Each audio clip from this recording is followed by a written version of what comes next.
to the present, in both Hebrews and Christians. Are there any priests God called to serve Him? There's none. The Aaronic priesthood was stopped when our Lord Jesus Christ takes over as the high priest forever in the lineage of Melchizedek. The present Christian priest teachings were the opposite of the appointed real priests of God. Only Aaron's descendants, Moses' brother, from the tribes of Levi, are the acceptable priests of God. They were married, and their sons became priests also like their father.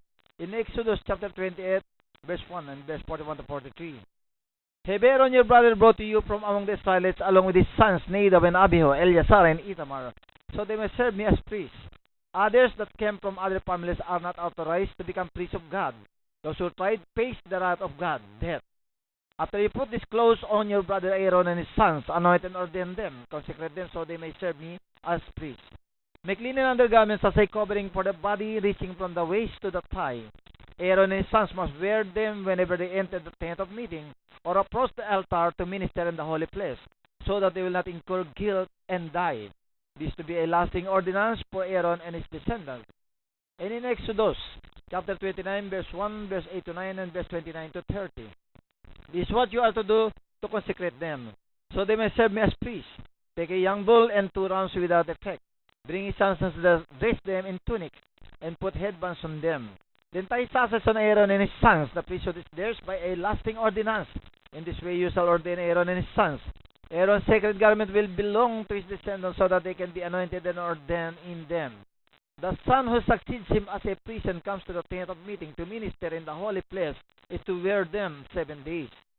Priest calling and ordination in their holy works comes from God and not from any man. They should respect and revere God's command. In Leviticus 10, verse 1 to 3, Aaron's sons Nadab and Abihu took their censers, put fire on them, and added incense. And they offered unauthorized fire before the Lord, contrary to his command. So fire came out from the presence of the Lord and consumed them, and they died before the Lord. Moses then said to Aaron, "This is what the Lord spoke of when he said, Among those who approach me, I will show myself holy. In the sight of all the people, I will be honored." Aaron remained silent. In Leviticus 10, verse 8 to 10, God's appointed priest doesn't drink alcoholic beverages during the service in the temple of God. To do so is punishable by death, including is the communion wine by the priest of today. Then the Lord said to Aaron, "You and your sons are not to drink wine or other fermented drink wherever you go into the tent of meeting, or you will die. This is a lasting ordinance for the generations to come. You must distinguish between the holy and the common, between the unclean and the clean. The priests of God are not supposed to go where the dead is, because they were holy servants of God." In Leviticus 21, verse 1, verse 27, the Lord said to Moses, "Speak to the priests, the sons of Aaron, and say to them, a priest must not make himself ceremonially unclean for any of his people who die. Do not cut the hair at the sides of your head or clip off the edges of your beard." In 1926, do not eat any meat with the blood still in it. Do not practice divination or sorcery. Whoever assumes the position and works of a priest that is not a direct descendant of Aaron will be put to death. In Numbers 3:10, appoint Aaron and his sons to serve as priests. Anyone else who approaches the sanctuary must be put to death. In Numbers 16, verse 1 to 11 and 18 to 50, Korah, son of Isar, the son of Kohath, the son of Levi, and certain Reubenites, Dathan and Abiram, sons of Eliab, and On, sons of Pelet, became insolent and rose up against Moses. With them were 250 Israelite men, well-known community leaders who had been appointed members of the council. They came as a group to oppose Moses and Aaron and said to them, "You have gone too far. The whole community is holy, every one of them, and the Lord is with them. Why then do you set yourself above the Lord's assembly?" When Moses heard this, he fell face down. And he said to Korah and all his followers, "In the morning the Lord will show who belongs to him and who is holy, and he will have that person come near him. The man he chooses, he will cause to come near him. You, Korah, and all your followers are to do this. Take censers, and tomorrow put fire and incense in them before the Lord. The man the Lord chooses will be the one who is holy. You Levites have gone too far." Moses also said to Korah, "Now listen, you Levites. Is not it enough for you that God of Israel has separated you from the rest of the Israelite community and brought you near himself to do the work at the Lord's tabernacle and to stand before the community and minister to them? He has brought you and your fellow Levites near himself, but now you are trying to get the priesthood too. It is against the Lord that you and all your followers have banded together. Who is Aaron that you shall grumble against him? So each man took his censer, put fire and incense in it, and stood with Moses and Aaron at the entrance of the tent of meeting. When Korah had gathered all his followers in opposition to them at the entrance of the tent of meeting, the glory of the Lord appeared to their entire assembly. The Lord said to Moses and Aaron, "Separate yourselves from this assembly so I can put an end to them at once." But Moses and Aaron fell face down and cried out, "O God, God of the spirits of all mankind, will you be angry with the entire assembly when only one man sins?"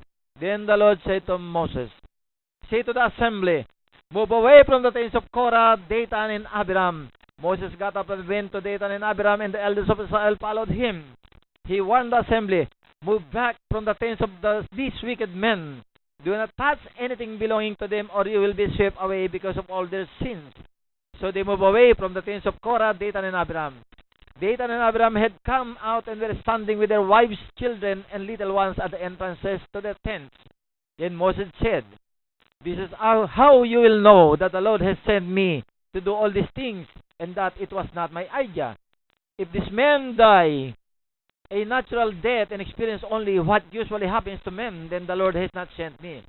But if the Lord brings about something totally new, and the earth opens its mouth and swallows them with everything that belongs to them, and they go down alive into the grave, then you will know that these men have treated the Lord with contempt."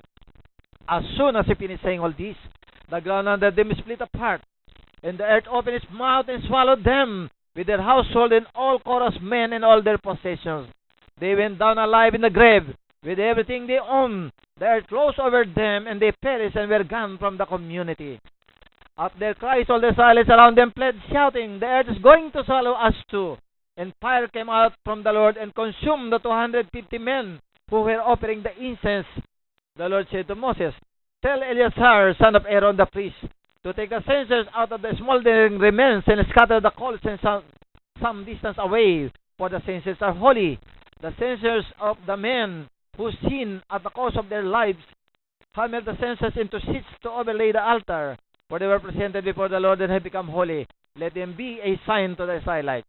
So Eleazar the priest collected the bronze censers brought by those who had been burned up, and he had them hammered out to overlay the altar, as the Lord directed him from Moses. This was to remind the Israelites that no one except a descendant of Aaron should come to burn incense before the Lord, or he will become like Korah and his followers. The next day the whole Israelite community grumbled against Moses and Aaron. "You have killed the Lord's people," they said. But when the assembly gathered in opposition to Moses and Aaron and turned toward the tent of meeting, suddenly the cloud covered it, and the glory of the Lord appeared.